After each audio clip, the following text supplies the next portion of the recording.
చెలి మనసే శివధనుసైనది తొలి చూపుల వశమైనది బలపు స్వయంవరమైనప్పుడు గెలువనిది ఏది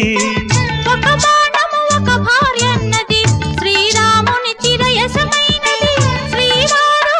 వరమిస్తే సిరులన్నీ నావి తొలి చుక్కవు నీవే చుక్కానివి నీవే తుదిదాకా నీవే మరు జన్మకు నీవే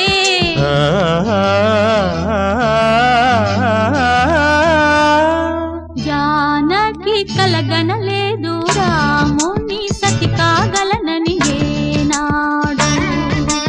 రాముడు అనుకోలేదు జానకి పతి కాగలనని ఆనాడు